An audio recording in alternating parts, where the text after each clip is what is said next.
conectando porque no lo he anunciado. El Señor ha puesto en mi corazón que ahora mismo entre en directo y veo que se están conectando muchos hermanos. Si quieren avisar a los hermanos, a los contactos que ustedes tienen, pues como ustedes sientan en su corazón. Miren, hermanos, el tema en Israel no está en este momento nada fácil, porque según las últimas informaciones a través de hermanos, desde bien temprano en la mañana hasta hace prácticamente unos minutos, parece ser que también por la parte norte Israel está siendo atacada con estos pequeños drones que causan mucho daño, y ya se ha abierto un nuevo frente. No solamente estamos hablando de enfrentarse con los terroristas de Hamas en la parte sur, en la franja de Gaza, sino que también se está hablando de que por la parte norte también Israel está comenzando a tener problemas, y ha habido ataques y alguna incursión por tierra también de algunos terroristas, en este caso de otro grupo también que se llama Hezbollah, que está tremendamente armado, financiado por Irán, y que lleva muchos años en el norte de Israel presumiendo de tener miles. Ellos hablaban de 150.000 misiles. Bueno, no sé si será verdad o no, pero lo que está bien claro que este ejército de Hezbollah en el norte es un ejército muy bien preparado, con muchas armas, y no es la primera vez que se enfrentan a Israel. Hay temor, hay mucha incertidumbre acerca de lo que va a pasar. Mi hermana querida Susana, desde Galilea, me llamaba esta mañana y hablábamos un buen rato y me comentaba cómo está la situación. Ya digo, hay mucha incertidumbre, mucho temor.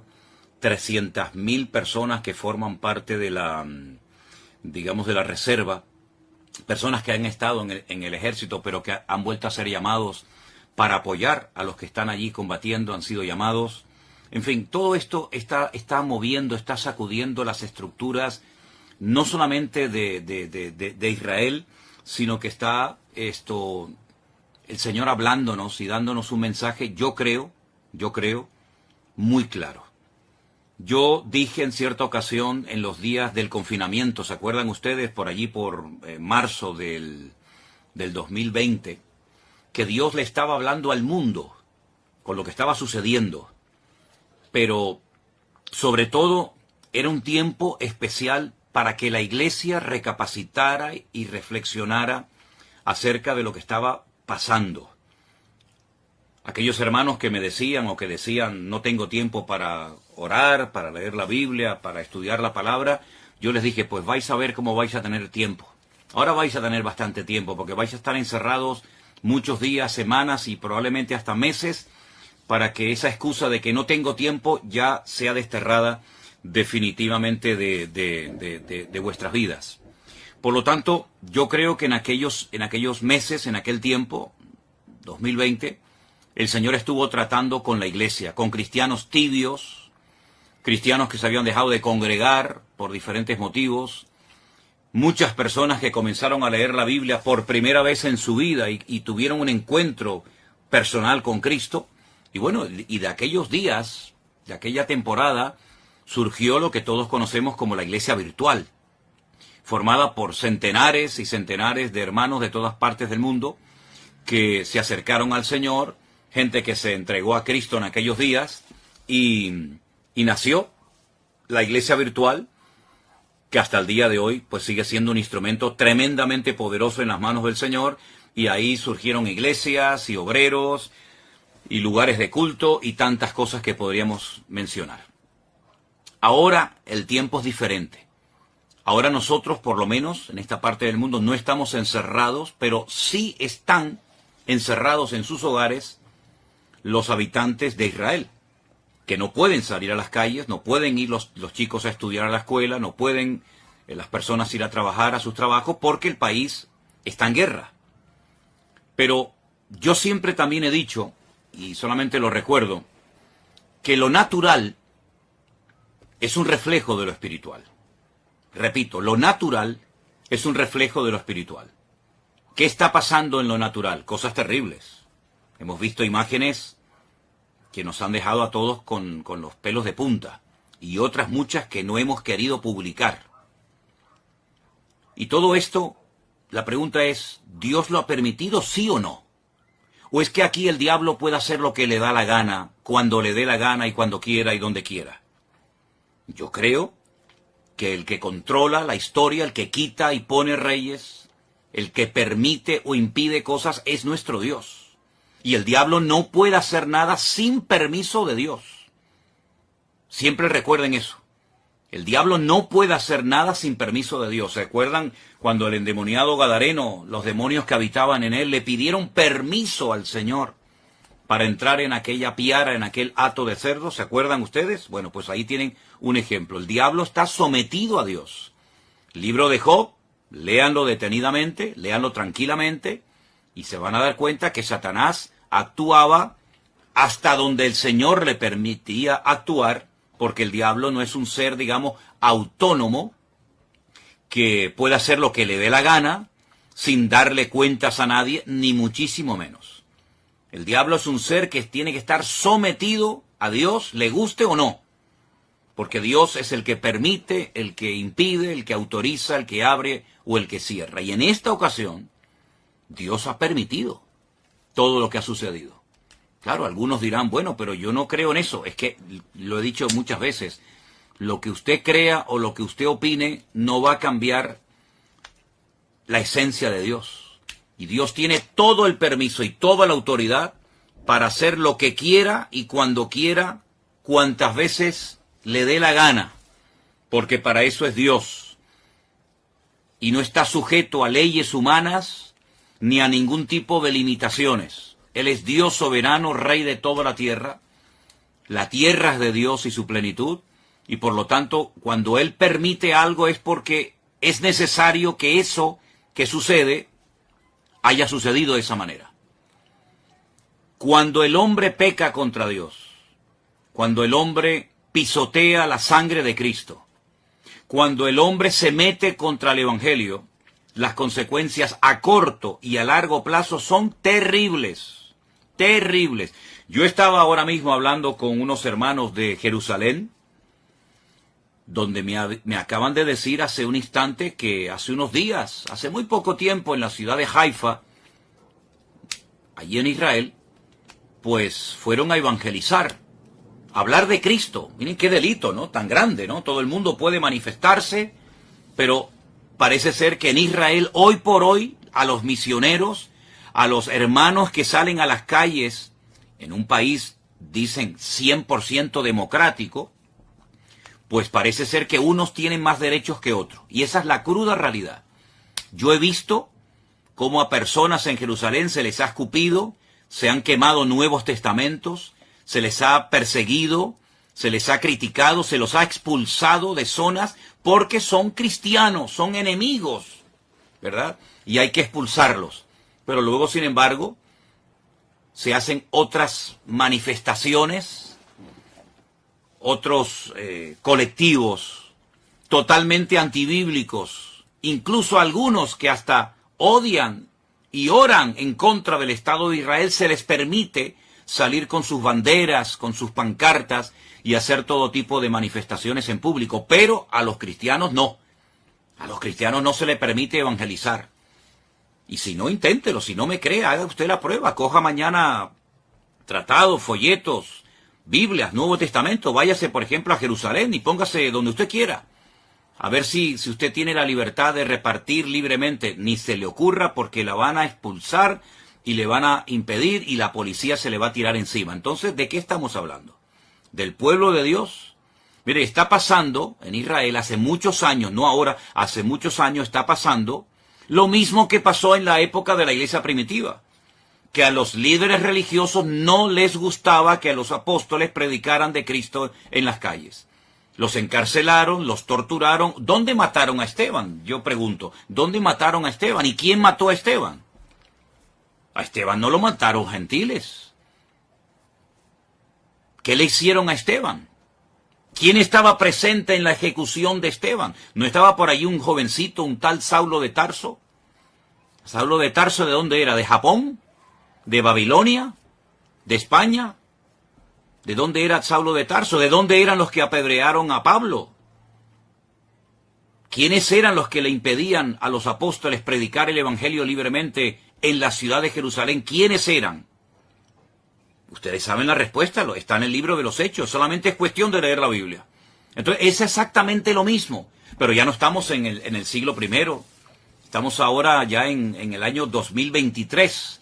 Y todavía en Israel está prohibido evangelizar. Ustedes sabían que en Jerusalén hay una universidad de los mormones. Una universidad, unas propiedades, unas instalaciones tremendas que tuvieron que costar muchos miles, tal vez millones de dólares, no lo sé. Bueno, se les permitió hacer eso en Jerusalén con la condición de que no evangelizaran. Porque ustedes saben perfectamente que los mormones salen por ahí a repartir sus folletos, a evangelizar. Bueno, no lo pueden hacer, no lo pueden hacer. Entonces, no me vengan a mí ahora que Dios tiene que respaldar y tiene que bendecir y tiene que apoyar a un pueblo que prohíbe la predicación del evangelio, que prohíbe la predicación del Mesías en el cual creemos los cristianos. Nadie está obligado a creer en el Mesías de los cristianos, nadie está obligado, pero se supone que en un país libre, en un país democrático, uno puede hablar de lo que quiera, se supone. Como también en la democracia en España se supone que se pueden decir y hacer ciertas cosas, pero a la hora de la verdad no es verdad, ¿verdad? Entonces, mis queridos hermanos, eso por una parte. Por otra parte, ¿en quién se está poniendo mayoritariamente? No digo en toda la población, pero ¿en quién se está poniendo fundamentalmente la confianza en este momento, en medio de este conflicto por parte de muchos habitantes de Israel? En un señor norteamericano que apoya a ciertos y determinados colectivos que todos sabemos cuáles son y qué es lo que pretenden. Colectivos que precisamente interrumpieron una reunión de oración a judíos ortodoxos en Jerusalén, y esa reunión que se iba a celebrar en Jerusalén con el día y las festividades del Yom Kippur, etcétera, no fueron interrumpidas por extranjeros, ni por cristianos, fueron interrumpidas por judíos, habitantes de Israel, que se levantaron contra sus compatriotas a prohibirles que oraran, que leyeran la Torá, que hicieran teshuvá, y los que me están oyendo y son de allí sabéis a lo que me refiero, se les prohibió y se les expulsó. Donde se han hecho manifestaciones totalmente antibíblicas y ante los principios morales y espirituales de la colectividad religiosa de Jerusalén. ¿Dónde se han hecho esos desfiles? ¿No han sido en la ciudad santa de Jerusalén? Entonces, hermanos, cuando estas cosas ocurren, no ocurren por casualidad. Las cosas no ocurren porque al diablo se le ocurrió zarandear ahora a este país y no. Vamos a ver, las cosas ocurren con un propósito. Y ni una hoja de un árbol se mueve si no es con permiso de nuestro Dios. ¿Sí o no? ¿Cuántas veces lo hemos dicho? Que no se produce, no ocurre nada sin permiso de Dios. Y Dios ha permitido en este momento que se hiciera el ridículo y que la gente todavía, tanto en Israel como fuera de Israel, se estén preguntando, ¿pero qué ha pasado? ¿Qué ha pasado con el servicio de inteligencia tan poderoso que tiene Israel? ¿Qué ha pasado con los soldados? ¿Qué ha pasado? ¿Se han quedado dormidos? ¿Cómo es posible que más de 1000 terroristas se hayan infiltrado en territorio israelí y hayan hecho una masacre terrible que, aunque algunos políticos, incluida la vicepresidenta de nuestro país, de España, no ha querido condenar, y otros tantos políticos en su hipocresía y en su populismo, ¿verdad?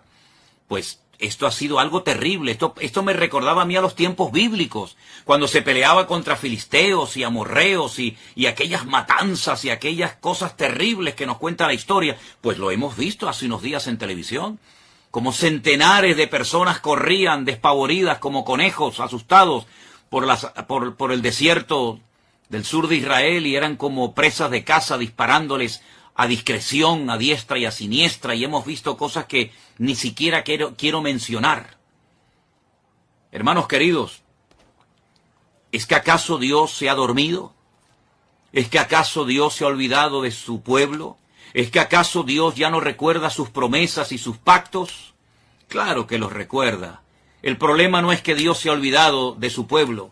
El problema es que su pueblo se ha olvidado de su Dios. Esa es la realidad. Ahora bien, para los cristianos que dicen, bueno, este es un tiempo de prueba para Israel, que son el pueblo de Dios, yo quiero hacer un pequeño alto en el camino y preguntarles a todos ustedes, y veo que hay muchísima gente conectada, no sé exactamente de dónde, pero bueno, eso es ahora mismo lo menos importante. Yo les hago una pregunta. ¿Conocen ustedes ese versículo del Nuevo Testamento? No del Antiguo Testamento, del Nuevo Testamento que leen millones de cristianos todos los días, pastores, evangelistas, maestros, etc. Ese versículo que dice, vosotros sois real sacerdocio, pueblo santo, adquirido por Dios. ¿Se acuerdan de ese versículo? ¿Saben, verdad? ¿Dónde está? Y todo, ¿verdad? Vosotros que no erais pueblo, ahora sois pueblo de Dios, real sacerdocio, nación santa, pueblo adquirido por Dios para que anunciéis las virtudes de aquel que os llamó de las tinieblas a su luz admirable. Entonces, mi pregunta es, ¿somos los cristianos pueblo de Dios? ¿Sí o no? Respóndanme ustedes, que yo estoy viendo ahí cómo están escribiendo muchas personas. ¿Somos los cristianos, vuelvo a preguntar, ¿somos los cristianos pueblo de Dios o no somos pueblo de Dios? ¿O el único pueblo de Dios que existe sobre la faz de la tierra se llama Israel? Y nosotros, entonces, si no somos pueblo de Dios, ¿qué somos entonces, hermanos? ¿Qué somos entonces? Si no somos pueblo de Dios, somos otro pueblo diferente. Dios tiene entonces dos pueblos, uno judío y uno gentil. O Dios tiene un solo pueblo, y a ese único pueblo pertenecen judíos, españoles, japoneses, americanos, latinos. Dios tiene un solo pueblo. Entonces, si somos el pueblo de Dios, y yo creo que en eso, no lo sé, estaremos la inmensa mayoría de creyentes de acuerdo.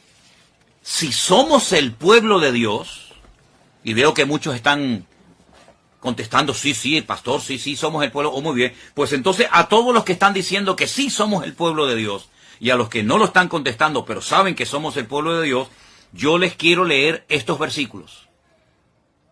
Y dicen así: si se humillare mi pueblo. Usted ha dicho que somos pueblo de Dios, lo acaban de escribir muchos de ustedes. Sí, amado pastor, somos el pueblo de Dios. Gracias, hermano. Si se humillare mi pueblo, sobre el cual es invocado mi nombre, y oraren, y buscaren mi rostro, y se convirtieren de sus malos caminos, entonces yo oiré desde los cielos y perdonaré sus pecados y sanaré su tierra. Vuelvo a hacer la pregunta de antes. ¿Somos los cristianos hijos de Dios y pueblo de Dios, sí o no? Sí, ¿verdad? Pues entonces, ¿qué estamos esperando para, como pueblo de Dios, humillarnos, invocar su nombre, orar, buscar su rostro, convertirnos de nuestros malos caminos, dejarlos a un lado? ¿Qué estamos esperando, hermanos queridos? Sí, ya veo que saben el versículo dónde está y todo. Segunda de Crónicas 7:14, efectivamente, ese es, mi hermana Mónica. Segunda de Crónicas 7:14. Pues si somos el pueblo de Dios, seamos coherentes con lo que decimos. Porque es una incongruencia decir somos pueblo de Dios para lo que nos interesa, y ahora que está viniendo la hora de prueba a todas las naciones de la tierra, decir no, eso ahora es para los judíos. Entonces, ¿en qué quedamos? ¿Somos o no somos el pueblo de Dios? No seamos hipócritas, no seamos fariseos, no seamos pueblo de Dios para las promesas y para los privilegios y para las bendiciones, y después resulta que no somos pueblo de Dios cuando viene la ira de Dios, cuando viene la justicia de Dios, etcétera, etcétera, etcétera. Hay un mensaje muy bonito que el Señor le da a una de las iglesias que son mencionadas en el libro del Apocalipsis. Y dice lo siguiente: Yo conozco tus obras, he aquí que he puesto delante de ti una puerta abierta, la cual nadie puede cerrar, porque aunque tienes poca fuerza, has guardado mi palabra y no has negado mi nombre. ¿Qué le parece? Por cuanto has guardado la palabra de mi paciencia, yo te guardaré de la hora de la prueba que ha de venir sobre el mundo entero. Ahora les digo dónde estoy leyendo. Yo te guardaré de la hora de la prueba que ha de venir sobre el mundo entero para probar a los que moran sobre la tierra. ¿A quién van dirigidas esas palabras, hermanos? ¿Solamente a los judíos? No. Esas palabras las escribió el apóstol Juan porque el Señor Jesucristo, el que murió en la cruz y resucitó al tercer día, le dijo, escribe lo que has visto, lo que has oído, lo que es y lo que será, y envíalo a las 7 iglesias. Y este mensaje va dirigido a la iglesia de Filadelfia.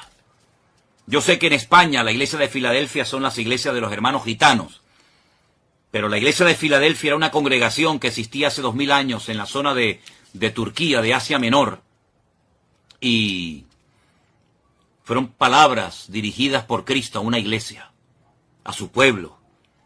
Apocalipsis capítulo 3, del versículo 7 en adelante. Yo te guardaré de la hora de la prueba que ha de venir sobre el mundo entero para probar a los que moran sobre la tierra. He aquí yo vengo pronto, retén lo que tienes para que ninguno tome tu corona. ¿Qué le parece? Somos el pueblo de Dios, ¿verdad? Muy bien. Pues entonces vamos a comenzar a poner en práctica Segunda de Crónicas 7:14. Vamos a comenzar a humillarnos. Vamos a dejarnos ya de perder el tiempo. Vamos a dejarnos de utilizar las redes sociales para tonterías. Y vamos a utilizar todos los recursos y medios habidos y por haber que el Señor ponga a nuestro alcance para predicar la palabra de Dios, la sana doctrina, lo que Cristo quiere que prediquemos, y no perdamos el tiempo en aquellas cosas que no edifican y que no son de Dios. Pueblo de Dios es aquel hombre y aquella mujer, da igual si es judío, japonés, coreano, español o latino, da igual. Pueblo de Dios es todo aquel hombre y toda aquella mujer que ha sido, voy a utilizar un término bíblico, lavado, comprado, redimido por la sangre de Jesucristo. Esos son el pueblo de Dios.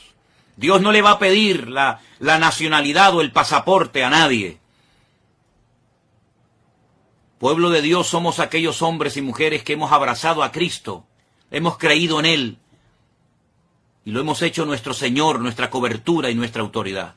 Por eso cuando yo veo al pueblo de Israel casi rogándole, suplicándole al señor Biden, al señor de los Estados Unidos, que el pobrecito ya no sé ni cómo se puede mantener en pie. Por favor, ayúdennos, no nos abandonen, no nos dejen solos. Y vemos al señor Biden saliendo y diciendo, no les vamos a dejar solo, aquí estamos nosotros.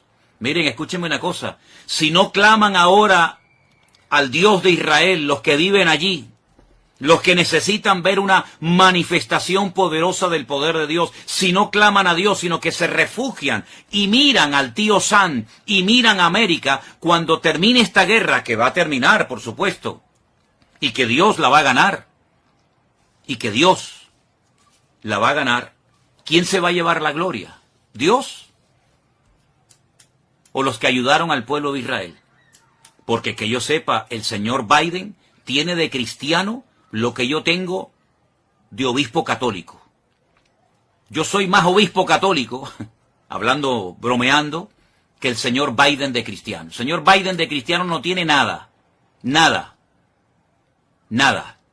Lo que apoya el señor Biden es antibíblico.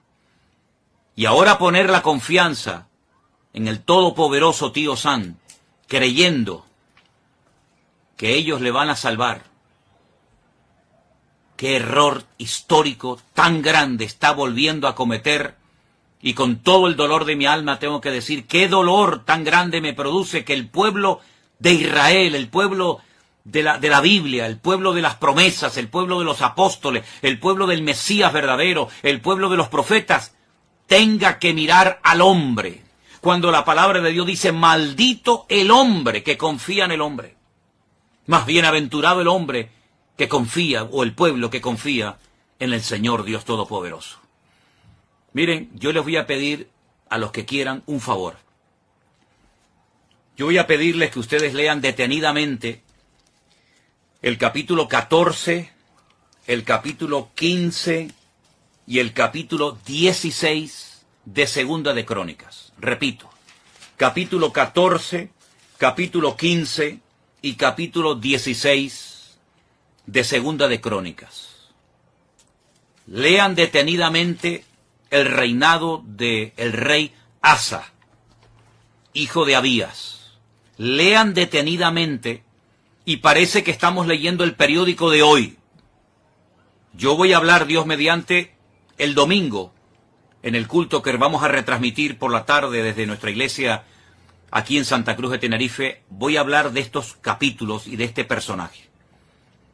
Porque se vuelve otra vez a repetir la historia. Mira, cuando un creyente, pastor, profeta, evangelista, me da igual, porque usted sabe que hoy en día hay algunos en el ministerio que si no dicen lo que son, el doctor, el apóstol, como que se sienten mal, porque su identidad no se la da Cristo, su identidad se la da el cargo, su identidad se la da lo que hacen. Soy el presidente de la denominación tal, soy el director. Bueno, ustedes saben que siempre hay este tipo de personas. Mire, si esas personas con cargos, con autoridad, confían más en el poder de su denominación, o tienen más confianza en su economía, en su patrimonio, que en Dios, están totalmente perdidos. Están totalmente ciegos. Y mucha parte del pueblo de Dios, y ya les he dicho quién es el pueblo de Dios, y si no, dele para atrás cuando termine esta intervención que estoy haciendo en esta tarde, cuando usted se pregunta en quién estoy poniendo mi confianza, pues, ¿en quién? Es quién estamos poniendo nuestra confianza. ¿En Dios? ¿En su palabra? ¿En sus promesas? ¿En los hombres? Mire, solamente le voy a leer un versículo de Segunda de Crónicas 14:11. Escúchelo bien. Oh Señor, para ti no hay diferencia. No hay diferencia alguna en dar ayuda al poderoso o al que no tiene fuerzas. Ayúdanos, oh Señor Dios nuestro, porque en ti nos apoyamos y en tu nombre venimos contra este ejército. Oh eterno Dios, tú eres nuestro Dios, que no prevalezca contra ti el hombre. Segunda de Crónicas, capítulo 14, verso 11. Ay, Señor, bendito sea tu nombre, si ahora mismo el representante de Israel, sus ministros, etcétera, sus líderes políticos y religiosos, hicieran en público en los canales de televisión, que pueden hacerlo sin ningún problema. Ahora mismo llaman a los distintos canales de televisión, mensaje nacional, proclamación de ayuno y de oración. Y voy a hacer la oración bíblica que hizo el rey Asa en un momento de su vida, antes de que se torciera. Oh Señor, para ti no hay diferencia alguna en dar ayuda al poderoso o al que no tiene fuerza. Ayúdanos, Señor Dios nuestro, porque en ti nos apoyamos. Hoy no puede decir eso Israel. Hoy no lo puede decir. No se están apoyando en el Dios de Israel. Se están apoyando en otras cosas, en otras personas. Maldito el hombre que confía en el hombre. Bueno, pues, si hicieran esta oración desde lo más profundo de su corazón, el problema ya está resuelto. Ya estaría resuelto en 5 minutos. Se acabó. Olvídense de Hezbollah, olvídense de los misiles, olvídense de los cohetes, olvídense de Hamás. Todo estaría solucionado en 5 minutos. Si el pueblo de Dios se humillara e hiciera, por ejemplo, esta oración, y que añadiera lo que quisiera, pero que por lo menos hiciera desde lo más profundo del corazón, en un genuino arrepentimiento, hiciera esta oración, el problema en este momento, allí en Oriente Medio, en Israel, ya estaría solucionado. Las 300.000 personas, muchos hermanos nuestros que están ahora mismo allí, con su fusil, dejando atrás a sus familias, a sus hijos, si se hiciera esta oración,